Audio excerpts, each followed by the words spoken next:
च अश्रद्धानः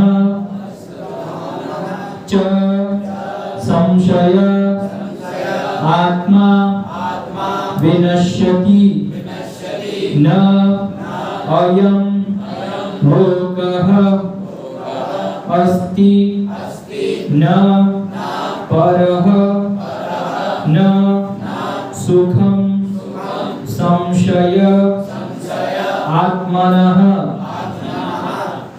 अज्ञश्चाश्रद्धानश्च संशयात्मा विनश्यति नायं लोकोऽस्ति न परो न सुखं संशयात्मनः अज्ञः मूर्ख जिसे शास्त्रों का ज्ञान नहीं है च तथा अश्रद्धानः शास्त्रों में श्रद्धा से विहीन च भी संशयः शंकाग्रस्त आत्मा व्यक्ति विनश्यति गिर जाता है न अयं इस लोकः जगत में अस्ति है न तो परः अगले जीवन में न नहीं सुखम सुख संशयग्रस्त आत्मनः व्यक्ति के लिए अनुवाद एवं तात्पर्य अभयचरणारविंद भक्ति वेदांत श्रील प्रभुपाद जी के द्वारा अनुवाद। किंतु जो अज्ञानी तथा श्रद्धा विहीन व्यक्ति शास्त्रों में संदेह करते हैं वे भगवत भावनामृत नहीं प्राप्त करते अपितु नीचे गिर जाते हैं। संशय आत्मा के लिए न तो इस लोक में नहीं परलोक में कोई सुख है। तात्पर्य भगवत गीता सभी प्रामाणिक एवं मान्य शास्त्रों में सर्वोत्तम है। जो लोग पशु तुल्य हैं उनमें न तो प्रामाणिक शास्त्रों के प्रति कोई श्रद्धा है और न उनका ज्ञान होता है, और कुछ लोगों को यद्यपि उनका ज्ञान होता है और उनमें से वे उदाहरण देते रहते हैं किंतु उनमें वास्तविक विश्वास नहीं करते।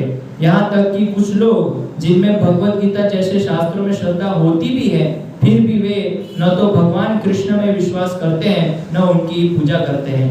ऐसे लोगों को कृष्ण भावनामृत का कोई ज्ञान नहीं होता, वे नीचे गिरते हैं।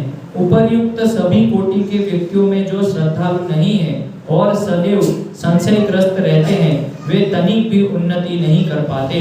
जो लोग ईश्वर तथा उनके वचनों में श्रद्धा नहीं रखते उन्हें न तो इस संसार में और न भावी लोक में कुछ हाथ लगता है, उनके लिए किसी भी प्रकार का सुख नहीं है। अतः मनुष्य को चाहिए कि श्रद्धा भाव से शास्त्रों के सिद्धांतों का पालन करें और ज्ञान प्राप्त करें। इसी ज्ञान से मनुष्य आध्यात्मिक अनुभूति के दिव्य पद तक पहुंच सकता है। दूसरे शब्दों में आध्यात्मिक उत्थान में संशयग्रस्त मनुष्य को कोई स्थान नहीं मिलता। अतः मनुष्य को चाहिए कि परंपरा से चले आ रहे महान आचार्यों के पद चिन्हों का अनुसरण करे और सफलता प्राप्त करे। ओम ज्ञानतिमिरन्धस्य ज्ञानञ्जनशलाकया चक्षुरुन्मीलितं येन तस्मै श्री गुरवे नमः। श्री चैतन्य मनोभीष्टं स्थापितं येन भूतले स्वयं रूप कदा मह्यं ददाति स्वपदान्तिकं। वन्देऽहं श्रीगुरो श्रीयुतपदकमलं श्रीगुरून् वैष्णवांश्च श्रीरूपं साग्रजातं सगण रघुनाथान्वितं तं सजीवं साद्वैतं सावधूतं परिजनसहितं कृष्ण चैतन्यदेवं श्री राधा कृष्ण पादान् सगण ललिता श्री विशाखान्वितांश्च। नमो विष्णुपादाय कृष्णपृष्ठाय भूतले श्रीमते भक्ति विकास स्वामिनिति नामिने। नमो विष्णुपादाय कृष्णपृष्ठाय भूतले श्रीमते भक्ति वेदांत स्वामिनिति नामिने। नमस्ते सारस्वते देवे गौरवाणी प्रचारिणे निर्विशेष शून्यवादी पाश्चात्य देशतारिणे। जय श्री कृष्ण चैतन्य प्रभु नित्यानंद श्री अद्वैत गदाधर श्रीवासादि गौर भक्तवृंद। हरे कृष्णा कृष्णा कृष्णा हरे हरे हरे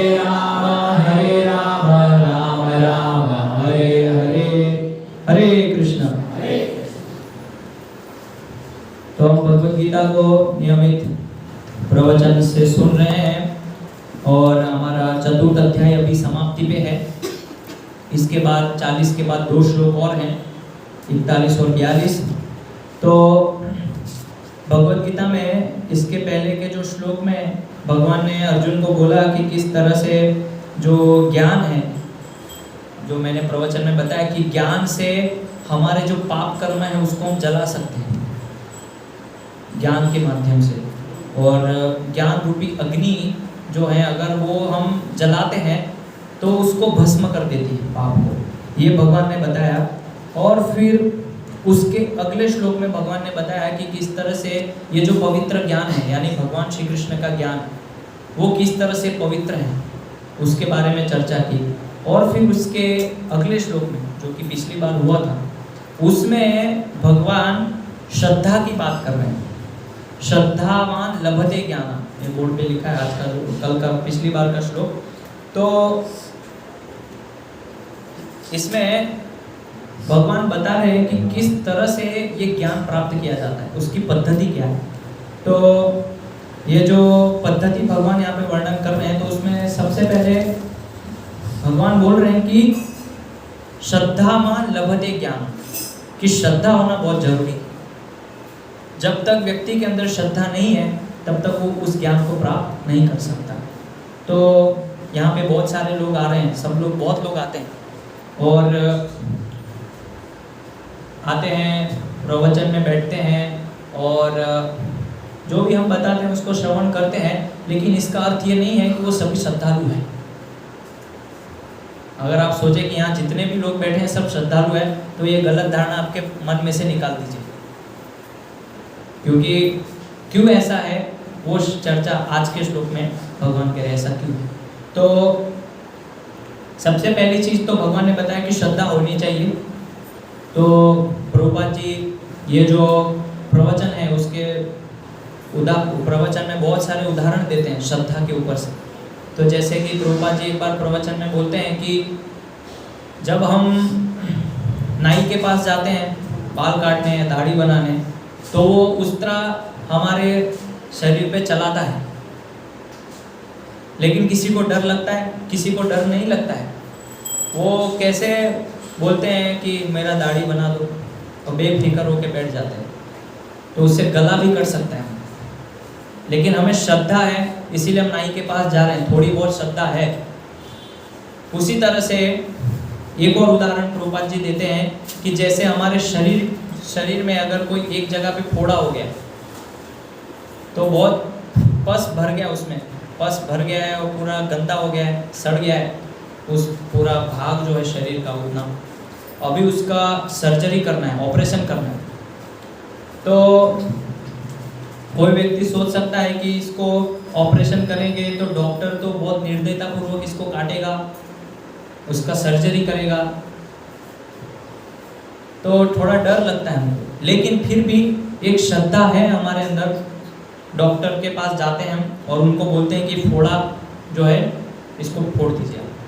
तो वो श्रद्धा और विश्वास के साथ हम जाते हैं, डॉक्टर जो है उस फोड़े की सर्जरी करता है और उसकी मलहम पट्टी करके उसको सही कर देता है। लेकिन उस समय हमें ऐसा डर नहीं रहता है कि ये फोड़ा दिया है पता नहीं हाथ भी काट सकता है, ये डर नहीं रहता है हमारे अंदर। ये एक हमारी वास्तविक श्रद्धा है जो सबके अंदर है।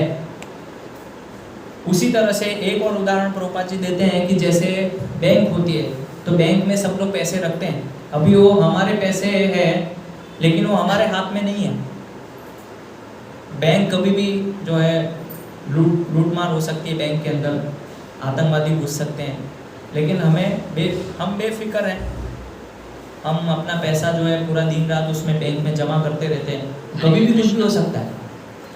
पता लगा दूसरे दिन कि बैंक में से आपके सारे पैसे चले गए, लेकिन श्रद्धा है लोगों को तो बैंक में जाते हैं और अपने पैसे उसमें इकट्ठा करते रहते हैं, जमा करते हैं। तो प्रभुपाद जी बता रहे हैं अगर इस भौतिक जगत के अंदर हम ऐसी भौतिक वस्तुओं के ऊपर जब श्रद्धा रख सकते हैं तो क्यों ना शास्त्रों के ऊपर और भगवान के ऊपर उतना श्रद्धा रखा जाए। ये प्रभुपाद जी समझाना चाह रहे हैं। ये तात्पर्य जब हम अपने सामान्य व्यवहार अपने जीवन में इतना सारा श्रद्धा हम लोगों के ऊपर रखते हैं, घर वालों के ऊपर, परिवार वालों के ऊपर, बैंक के ऊपर, डॉक्टर के ऊपर, और नाई वो तो उस तरह चलाता है फिर भी हमें श्रद्धा है, तो भगवान पूर्ण पुरुषोत्तम परमेश्वर कृष्ण, क्यों ना वो श्रद्धा उनके ऊपर एक बार रखा जाए। तो जब ये भौतिक जीवन में लोग एक दूसरे के ऊपर श्रद्धा रखते हैं, तो जिसने श्रद्धा को बनाया कौन है? वो भगवान कृष्ण, जिसने हमको बनाया, हमारे अंदर जिसने श्रद्धा डाली। तो क्यों ना हम अपनी श्रद्धा उनके ऊपर स्थापित कर दें। बस ये प्रभुपाद जी कहना चाहते हैं इसमें। तो इस तरह से हम देखते हैं कि एक और उदाहरण प्रभुपाद जी देते हैं कि जब हम ये कृष्ण भावनामृत में आते हैं, भगवान की भक्ति स्वीकार करते हैं, तो जब हम भगवान के ऊपर श्रद्धा रखते हैं तो हमारे हृदय के अंदर, जैसे पिछले श्लोकों में भगवान ने बोला कि जो पाप होते हैं वो भस्म हो जाते हैं ज्ञान के द्वारा। तो हमारे हृदय के अंदर जो अनर्थ होते हैं, तो पाप होते हैं, तो जब भगवान कृष्ण का नाम पुकारते हैं तो सारे अनर्थ भाग जाते हैं। तो इसके लिए उदाहरण प्रभुपाद जी देते हैं कि जैसे जंगल में बहुत सारे हाथी हैं और हिरन हैं, खरगोश हैं, सब घूम रहे हैं, लेकिन जैसे ही वो सुनते हैं कि जोर से एक शेर की आवाज़ आई तो सब भाग जाते हैं। उसी तरह से जब हम जोर से भगवान श्री कृष्ण का नाम कीर्तन करते हैं, संकीर्तन करते हैं, सब लोग साथ में मिलकर अपने मुंह से जोर से चिल्लाते हैं, भगवान श्री कृष्ण को पुकारते हैं, तो हमारे हृदय में जो पाप है, जो अनर्थ है, वो भाग जाते हैं खाली वो आवाज़ सुनते, क्योंकि ये दिव्य ध्वनि है भगवान का। इसीलिए यहाँ पे जो है इस ज्ञान को पवित्र ज्ञान बताया गया, भगवत ज्ञान। तो अभी आज का जो श्लोक है इसमें बहुत अच्छा प्रभुपाद जी बता रहे हैं कि कौन 3 व्यक्ति हैं जो कभी भी इस लोक में और परलोक में सुखी नहीं रह सकते। वो 3 लोग कौन हैं? तो भगवान ने तो पहले बता दिया कि श्रद्धा होना चाहिए, ज्ञान लेना चाहिए। अभी भगवान बता रहे हैं कि वो 3 लोग कौन हैं। तो सबसे पहले यहाँ पे हम जो आज का श्लोक है इसमें विभाजन अगर करेंगे तो सबसे पहले अज्ञान, जैसे हमने पढ़ा अज्ञानश्च अश्रद्धानश्च, तो पहला विभाजन है अज्ञान, फिर दूसरा है अश्रद्धान और तीसरा है संशयात्मा।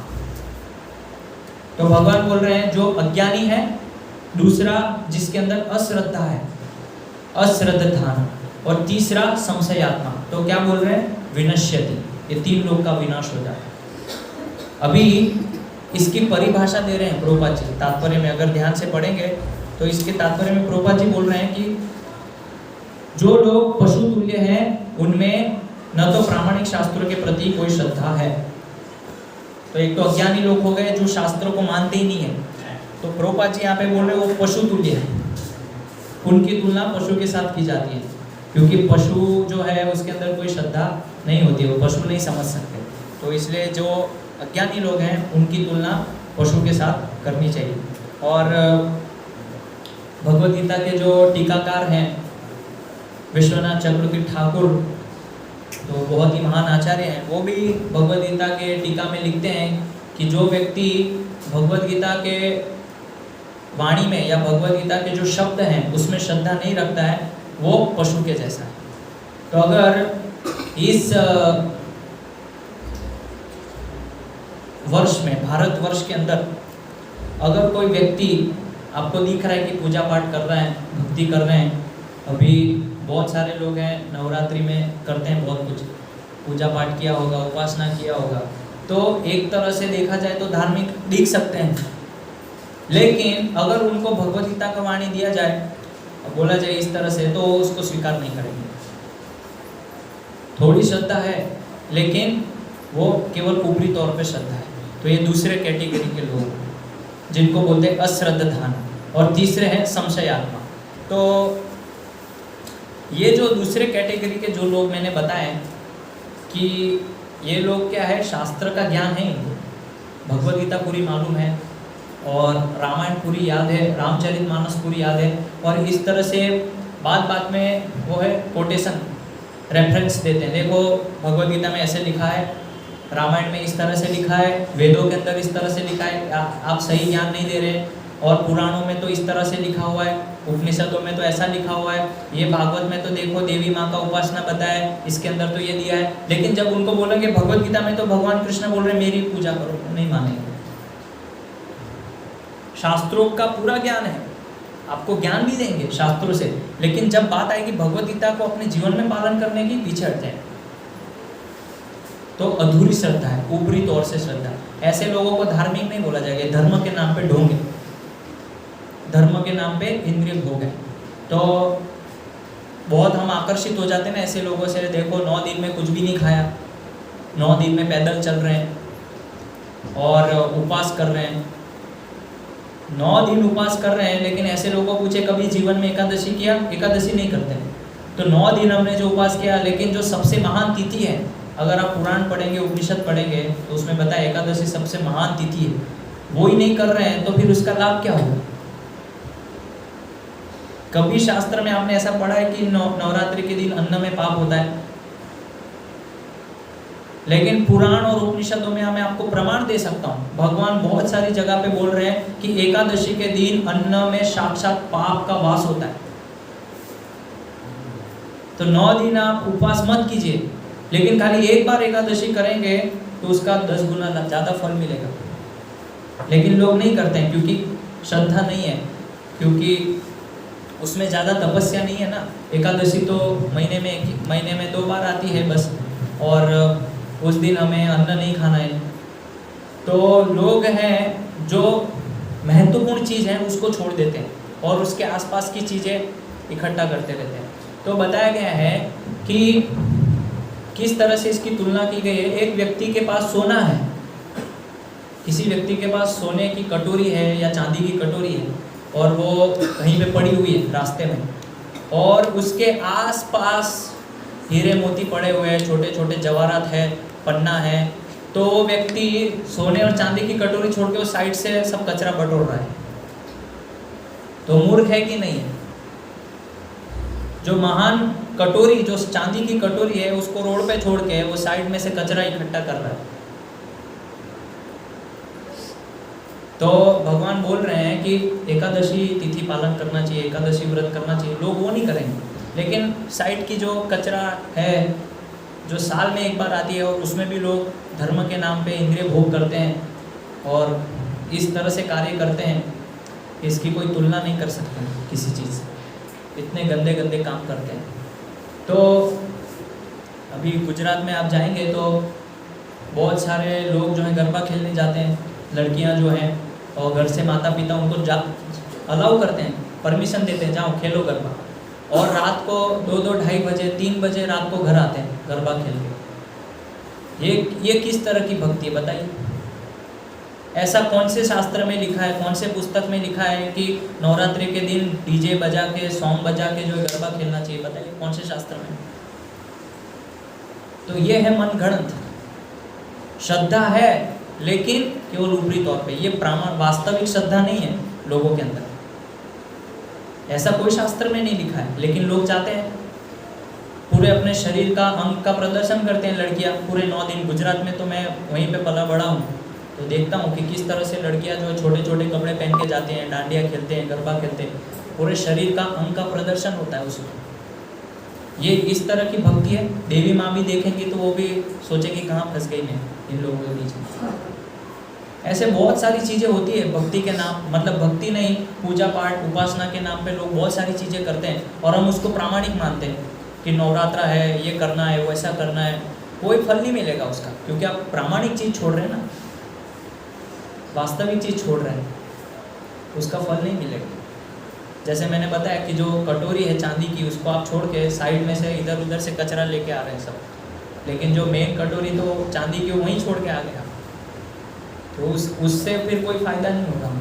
तो कहने का अर्थ ये है कि जीवात्मा को बस इंद्रिय भोग करने का एक साधन चाहिए, एक माध्यम चाहिए।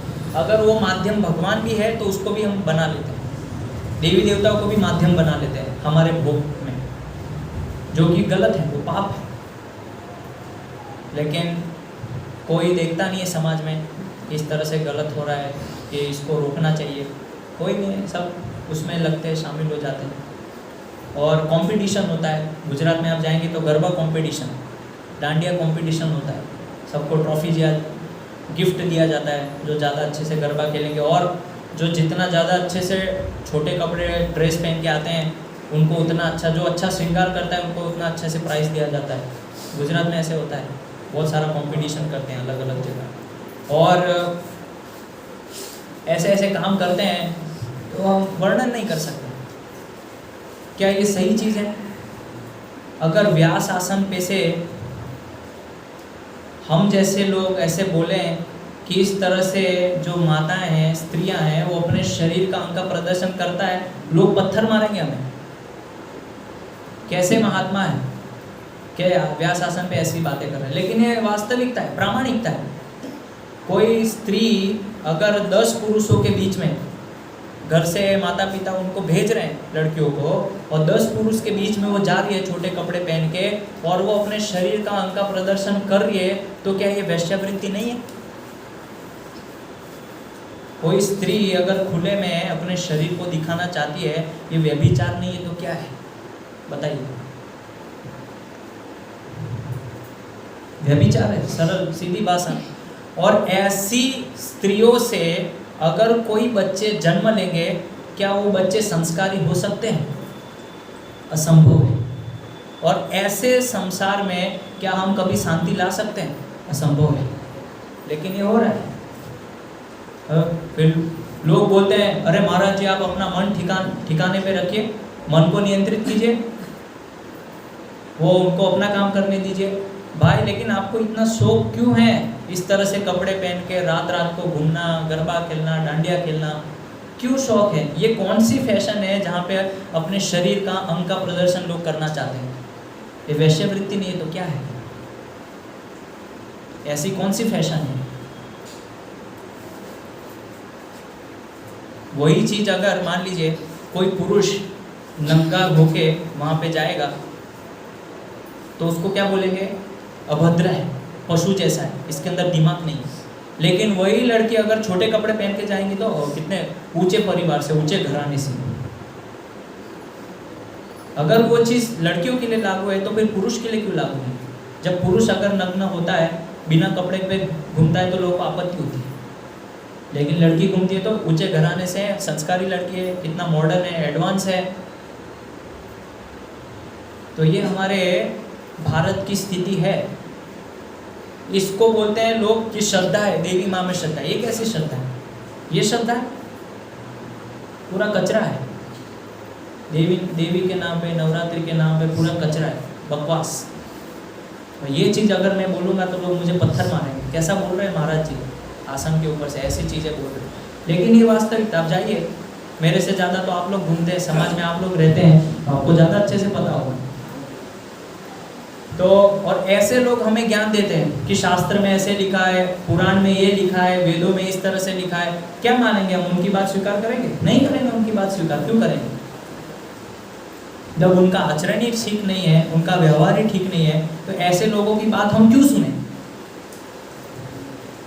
लेकिन दूसरी तरफ जब कोई जीवात्मा अच्छी तरह से भक्ति करना चाहता है, भगवान की शरण में जाना चाहता है, तो लोग उसको ताने मारते हैं, वहाँ पे उनको आपत्ति होता है। जब हमें धोती कुर्ता पहनते हैं तो लोगों का आपत्ति होता है। लेकिन वही चीज़ अगर गणेश उत्सव में, नवरात्रि में लोग डीजे बजाते हैं, रात रात में गाने बजाते, उसमें लोगों को कोई आपत्ति नहीं होता है। गले में कंठी माला, तिलक लगाते हैं, लोगों को समस्या होता है। स्कूल में बोलते हैं बच्चों को तिलक लगा के नहीं आना है, इतना बड़ा बड़ा, छोटा होना चाहिए। कंठी माला निकाल दो गले से, ये स्कूल में नहीं चलेगा। तो ये संस्कृति हमारा। और ऐसे लोग हमें शिक्षा देते हैं, भगवत शिक्षा। ये सत शिक्षा है, असत शिक्षा है, पूरी सत शिक्षा नहीं है। तो ये यहाँ पे बता रहे हैं कि ऐसे लोगों को क्या कहा गया? पशु तुल्य। कि भगवत गीता में उनकी वास्तविक प्रामाणिक रूप से कोई श्रद्धा नहीं है। अगर हम उनको भगवत गीता की ये सब बातें बोलेंगे, उसको स्वीकार नहीं करेंगे। वो उनके लिए एक पुस्तक है, सामान्य पुस्तक है। लेकिन ये भगवत गीता हमारे लिए सबसे महत्वपूर्ण पुस्तक है, भक्तों के लिए, वैष्णव के लिए। ऐसा नहीं है कि हम देवी माँ का अपमान करते हैं या हमें उनका कोई लेना देना नहीं है, तिरस्कार कर रहे हैं। नहीं, हम जाएंगे, हम जाने को तैयार हैं, अगर वो सही रूप से करे तो। लेकिन कोई भी वैष्णव नहीं जाना चाहेगा जहाँ पे गाने बज रहे हो, डीजे बज रहा हो और आरती के नाम पे कुछ भी कर रहे हैं लोग। क्यों जाना चाहेंगे वैष्णव ऐसी जगह पे? लोग बोलते हैं आप देखिए गणेश उत्सव में नहीं आते, हम आरती में आपको बुलाते हैं, आप तो आते ही नहीं है प्रभु जी। आप नवरात्रि में हमने आपको बुलाया, आप तो आए ही नहीं हमारी समिति में, क्यों जाएंगे हम? लोग हमसे गलत शिक्षा लेंगे, लोग हमसे गलत प्रेरणा लेंगे। प्रभु जी ये स्वामी जी देखो वो गाने बज रहे वहाँ पे जा रहे हैं आरती में, हमारे आचरण से 10 लोग प्रभावित होंगे, तो क्यों जाए हम ऐसी जगह पे? तो फिर लोग बोलते हैं आप तिरस्कार कर रहे हैं। अभी आप ही बताइए, तिरस्कार कर रहे हैं कि आप सम्मान कर रहे हैं? क्या ऐसी जगह पे जाना उचित है? और आप लोग को भी आपके जीवन में सतर्क होना चाहिए। अगर ऐसी जगहों पे आप जा रहे हैं तो एक तरह से आप वास्तव में उनका अपमान कर रहे हैं। क्यों अपमान कर रहे हैं? क्योंकि आप उस चीज़ को बढ़ावा दे रहे हैं। वहाँ पे गाने बज रहे हैं, फिल्मी गीत बज रहे हैं, कोई ढंग से पूजा नहीं हो रहा है। आज रात को 8:30, 9, 10 बजे आरती करते हैं, ये समय है आरती करने का, और हम उसमें जाके शामिल हो जाते हैं, भंडारे में जाते हैं। अपमान कर रहे हैं आप लोग इस तरह से, नहीं जाना चाहिए। अगर नहीं जाएंगे तो उससे देवी माँ खुश होगा कि कम से कम कोई तो है जो मेरा सम्मान कर रहा है, दूर से प्रणाम कर दिया, शामिल नहीं हुआ इन लोग के अंदर, वो उनको चल जाएगा। कोई व्यक्ति अगर गलत कर रहा है, हम उसके साथ शामिल हो जाए तो उसका अर्थ क्या होता है? उसका अर्थ क्या है? हम भी ऐसा चाह रहे हैं, हम भी उनकी टीम में शामिल हो गए, इसलिए हम नहीं जाते हैं। तो इसलिए लोग बोलते हैं ये कट्टर लोग हैं, केवल कृष्ण की पूजा करते हैं। अच्छा है, हाँ हम अच्छे हैं, केवल कृष्ण की ही तो पूजा कर रहे हैं, आप तो वो भी नहीं कर रहे। नवरात्रि, गणेश उत्सव, कभी हनुमान जी आए तो ये वो, हम वो नहीं करते, हम केवल कृष्ण की पूजा करते हैं। वो ठीक है हमारे लिए, कम से कम प्रामाणिक विधि से तो करते हैं, सही विधि से करते हैं। हमारा नियम है तो नियम है, 5 बजे यहाँ पे सुबह मंगला आरती होनी है तो होनी है, वो कोई सुधार नहीं सकते। नहीं आज ठंड है तो आज थोड़ा लेट कर देते हैं, गर्मी है तो थोड़ा ये कर देते हैं, नहीं।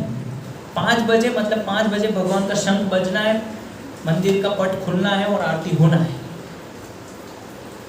नहीं कि आज लोग आए नहीं तो चलो आज आरती बंद कर देते हैं, तो आज थक गए हैं तो सब मंगला आरती नहीं करेंगे। नहीं, एक आदमी भी होगा तो चलेगा, लेकिन वो सेवा होना चाहिए। क्या ऐसा सेवा होता है 9 दिन?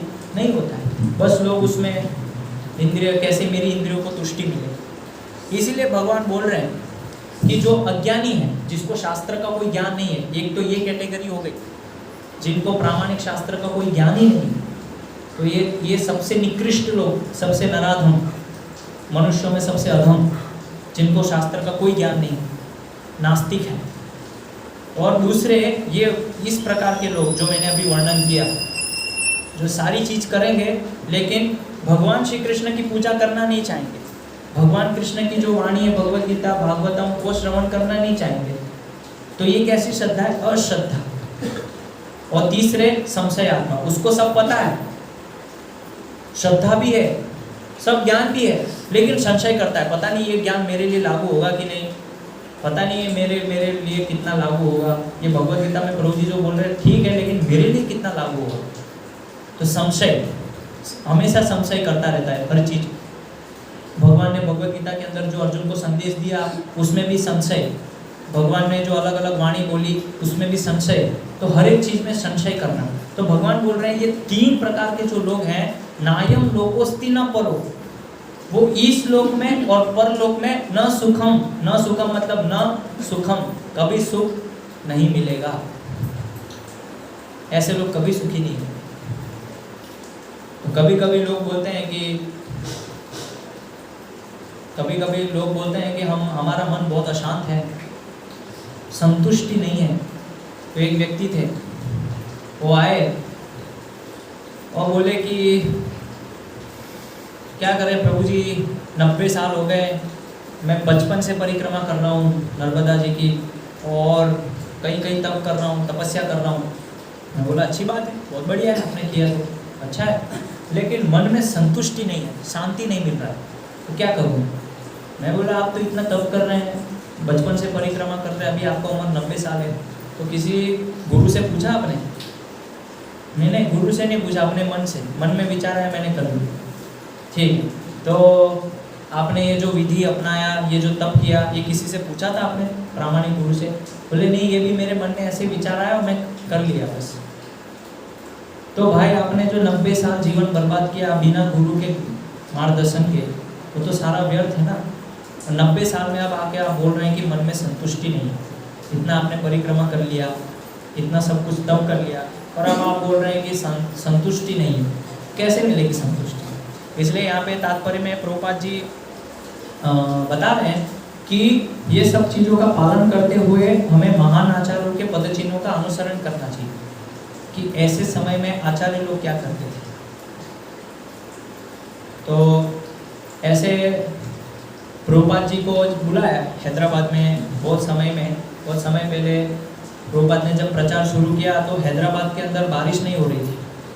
तो वहाँ पे एक सम्मेलन था, तो उन्होंने बोला कि प्रभुपाद जी आप आइए और थोड़ा कुछ, ये हमारा यज्ञ है उसमें आप आइए, कुछ कीजिए तो थोड़ा बारिश हो जाएगा। प्रभुपाद जी बोले हमारा काम नहीं है, हम क्यों आएंगे। तो दूसरे दिन प्रभुपाद जी अपने भक्तों को लेके गए, वहाँ पे अपना खुद का पंडाल बनवाया हैदराबाद में उस जगह पे, और वो पंडाल बना के उन्होंने लगातार 2 दिन कीर्तन किया। तीसरे दिन इतना भयंकर बारिश हुआ जिसकी कोई कल्पना नहीं, खाली हरिनाम करने से। और पिछले 1 हफ्ते से वो लोग यज्ञ कर रहे हैं लगातार, पूजा हवन सामग्री, बारिश की एक बूंद नहीं है। प्रभुपाद गए 2 दिन के अंदर बारिश, खाली हरिनाम संकीर्तन से। तीसरे दिन तो भयंकर बारिश। तो ये प्रभाव है हरिनाम संकीर्तन का। तो कहने का मतलब ये है कि किस तरह से आचार्यों ने और जो भगवान के शुद्ध भक्त हैं उन्होंने किस तरह से ऐसे परिस्थितियों से सामना किया है, वो हमें उनसे सीखना है। ऐसा नहीं कि हम तो कृष्ण के भी भक्त हैं, दुर्गा जी के भी भक्त हैं, गणेश जी के भी भक्त हैं, वहाँ भी जाते हैं, इधर भी जाते हैं, वहाँ भी खाते हैं, उधर भी खाते हैं, सब प्रसाद खाते हैं, हमारे लिए सब समान है, सबका प्रसाद खाते हैं, किसी का अनादर नहीं करते हैं, किसी का अपमान नहीं करते हम। अपमान कर देंगे तो बुरा लग जाएगा। अगर 9 दिन नवरात्रि में अगर आरती में नहीं गए तो देवी माँ बुरा कर देंगे हमारे साथ, अपमान हो जाएगा। गणेश जी की आरती में नहीं गई तो मेरे घर में संकट आ जाएगा, विघ्न आ जाएगा। तो विघ्नों को नाश करने के लिए अभी उनकी विघ्न आरती में जाना पड़ेगा। विघ्न विनाशक है वो, तो नहीं जाएंगे तो फिर कैसे चलेगा। और फिर कृष्ण जी के आरती में भी जाना पड़ेगा, शुक्रवार को प्रोग्राम होता है, नहीं जाएंगे तो कृष्ण जी का अनादर होगा। तो चलो वहाँ पे भी चलते हैं, बस शुक्रवार को तो जाना है, वहाँ जाके करना है क्या, बैठना है बस, तो प्रसाद खा के आ जाना है, ज़्यादा कुछ करना थोड़ी, हाथ पाँव थोड़ी हिलाना है। तो ये जो सोच है, ये जो भावना है, इस भावना को हमें निकालना है हमारे मन में से। सब एक समान नहीं है, सब एक स्तर पे नहीं है, सब एक जैसे नहीं है। कृष्ण की पोजीशन, कृष्ण का पद अलग है, और जो बाकी उत्सव आप लोग मनाते हैं वो अलग है। उसका जो संपर्क है वो भौतिक चीजों से है, और यहाँ पे जो संपर्क है वो सीधा आध्यात्मिकता से। ये आपके मन को पूरा, जो कचरा है वो कृष्ण का नाम लेने से, कीर्तन करने से कचरे को पूरा साफ करती है। उधर जाने से जो गाने आप लोग सुन रहे हैं, जो डीजे में बाजे बज रहे हैं, वो कान में जाने से कचरा और भर रहा है। ये अंतर है। वहाँ पे लोग जो प्रसाद बना रहे हैं गंदगी के साथ बना रहे हैं, कोई स्वच्छता का ध्यान नहीं रख रहे हैं, नहा नहीं रहे, धो नहीं रहे, और इस तरह से वो अर्पण कर रहे हैं, और वो खाने से आपके अंदर हृदय में और गंदगी भर रही है। और यहाँ पे भगवान के शुद्ध भक्त रोज 16 माला करके, शुद्धता से स्नान करके भगवान को तुलसी के साथ पवित्र रूप से भोग चढ़ाते, वो प्रसाद जब आप खाते हैं उससे आपके हृदय की शुद्धता होती है। ये अंतर है दोनों में। अब आप बताइए कैसे दोनों एक समान है?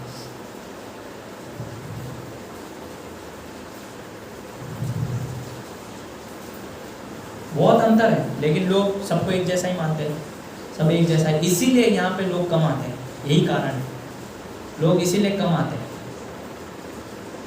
क्यों कम आते हैं? क्यों कम आते हैं? क्योंकि लोगों को इसमें इंटरेस्ट नहीं है।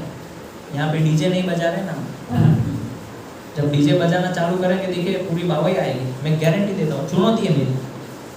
आप इधर स्कूल के बाहर कल से डीजे बजाइए, पूरी वाहवाही आएगी यहाँ पे, मेरा चुनौती। लेकिन लोग नहीं आएंगे क्योंकि वो सब नहीं मिल रहा है ना इधर। ये भगवान की शुद्ध चीजें यहाँ पे मिल रही है। इसलिए लोग बोलते हैं ना, दुकान में जाते, भैया कोई सस्ता वाला चीज़ दिखाओ यार। चावल वो सस्ते वाले दिखाना, थोड़े हाई क्वालिटी नहीं, मीडियम रेंज वाले। लोगों को सस्ता चाहिए, सस्ती चीज़ है। ये सस्ता नहीं है, क्योंकि इसमें बोलते हैं ना 4 नियम पालन करना होता है। सुबह मंगला आरती में यहाँ पे आके यहाँ खड़ा होना पड़ता है भगवान के सामने। ये सस्ती चीज़ें नहीं है, इसलिए लोगों को ये पसंद नहीं है। वो वाली आरती चाहिए जो रात को 10 बजे होती है, 9:30 बजे आरती होती है, उसमें चले जाएंगे हम। वो आरती चलती है जो सुबह 8:30-9 बजे होती है देवी माँ की, उसमें चल। लेकिन 5 बजे मंगला आरती में कौन जाएगा परिश्रम करके। और फिर बोलो भगवत गीता से आपने क्या सीखा, कर्मण्येवाधिकारस्ते मा फलेषु कदाचन। अगली लाइन कहाँ गई? अगली लाइन। ये हालत है हमारा भारत का।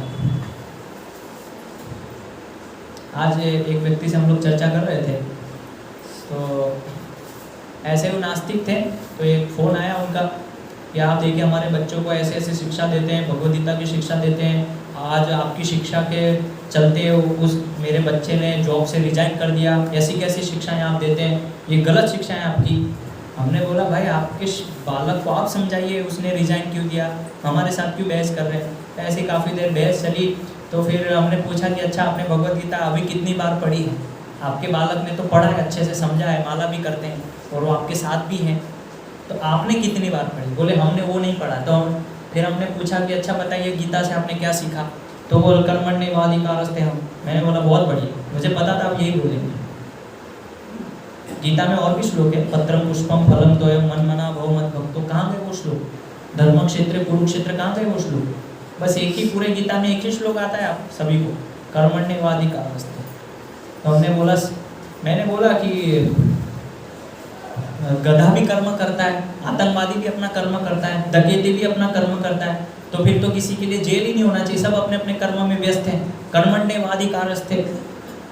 आतंकवादियों को आओ भाई मारो, लूटो घर को, आपका कर्म है करो, जेल को हटा दो, सब अपने अपने कर्म में व्यस्त हैं। गधा भी परिश्रम करता है। अरे आपको पता नहीं है महाराज जी, गधे को भी देखो श्रम का प्रतीक माना जाता है, आप उसका अपमान कर रहे हैं गधे का। गधे का वो भी श्रम का प्रतीक माना जाता है, वो भी कितने अच्छे से कर्म करता है, सीखना चाहिए। मैंने कहा गधे लोग ही गधे जैसे बात करते हैं, आप गधे हैं इसलिए गधे जैसी बात कर रहे हैं। तो ये है, जब पूछेंगे भगवद गीता में से कुछ बोलिए, कुछ नहीं बता पाएंगे। और ऐसे लोग हमसे बात करने आते, क्यों करें हम उनसे बात? समय का अव्यय है। हमें थोड़ा बताइए, अच्छा ये ऐसा क्यों है, तो शास्त्र में बताइए, आपने ये जो बताया प्रवचन में।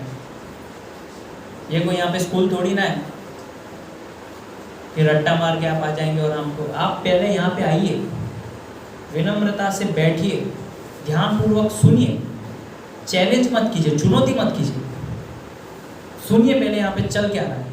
बस आके एक दिन आके हमको अच्छा ये बताइए, आपने ये तो बताया, तो गलत है। उसके आगे पीछे हाथी घोड़े हाथ पांव क्या, वो कुछ नहीं, बस ये बताइए। ऐसे लोगों को अश्रद्धालु व्यक्ति कहा गया।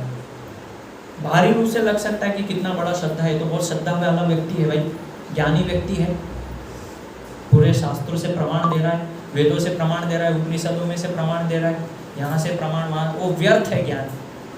क्या रावण के पास ज्ञान नहीं था? क्या उनको वेद नहीं आते थे?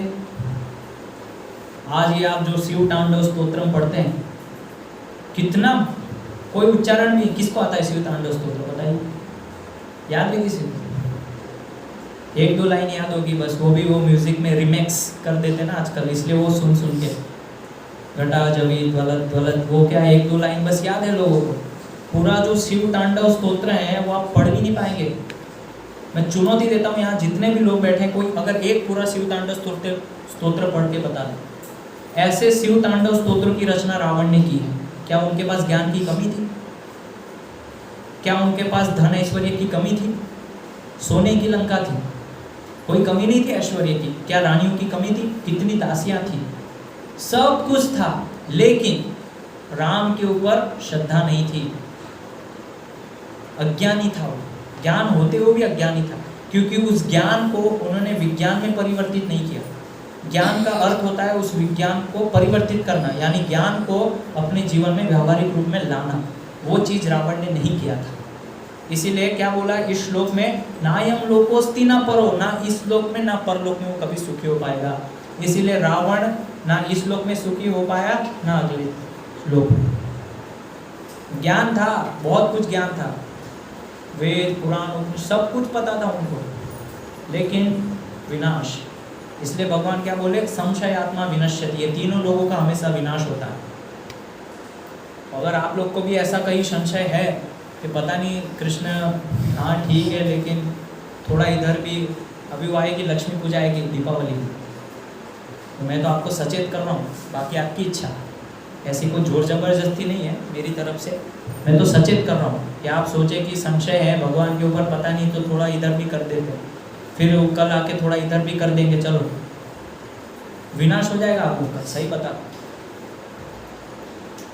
तो ये एक कथा आती है शास्त्र में, जैसे एक व्यक्ति था तो ऐसे जा रहा था नाव में बैठ के, जा रहे थे तो एकदम से बहुत तेज़ बारिश आया और तूफान आने लगा नदी के अंदर। तो बहुत बड़ा वो शिव का भक्त था, तो उसने सोचा कि अब भगवान शिव से प्रार्थना करो, तो उसने शिव की स्तुति करना चालू किया, शिव तांडव स्तोत्र ये वो सब पूरा। अब देखा कि यार आ नहीं रहे, तो उसने गणेश का चालू कर दिया तुरंत। अब शिव जी उठ रहे थे, सोचा अरे यार ये तो गणेश को पुकार रहा है, चलो मैं बैठ जाता। अब वो गणेश की स्तुति कर रहा है, देखो आ नहीं रहे, माता पार्वती को पुकारने लगे। अब गणेश जी खड़े ही हो रहे थे, तो वो सोचा है तो माँ को बुला रहे, चलो मैं बैठ जाता हूँ। ऐसे करते करते उसने 3-4 देवी देवता का नाम लिया, आखिरी में कोई नहीं गया, मृत्यु हो गई उसकी। क्यों? क्योंकि कहीं एक श्रद्धा नहीं थी उसकी। थोड़ा शिव जी को बुला लिया, तो शिव जी खड़े होने गए, तो सोचा अरे गणेश जी जा रहे हैं मैं बैठ जाता हूँ। अब गणेश जी को बुलाने गए, सोचे माता जा रही है मैं बैठ जाता हूँ। ऐसे करते उसकी मृत्यु हो गई। तो श्रद्धा अविचल होनी चाहिए हमारी, संशय नहीं होना चाहिए। जो रास्ता हमने पकड़ा है उसमें संशय नहीं होना चाहिए कि ये रास्ता पता नहीं सही है गलत है। ये आप जिस रास्ते पे खड़े हो बिल्कुल 100% सही है, लेकिन डिफेक्ट प्रॉब्लम आपके अंदर है, इसलिए आपको ये रास्ता गलत लगता है,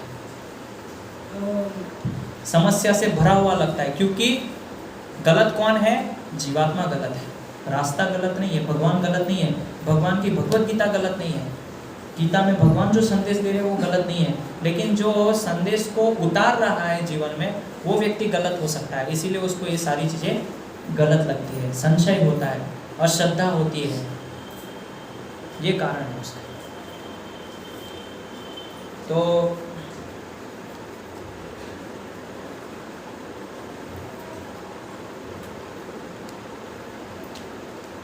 यहाँ पे बताया है कि जो व्यक्ति श्रद्धा नहीं है, संशय रखता है हमेशा, उसके हाथ में कुछ भी नहीं आता है,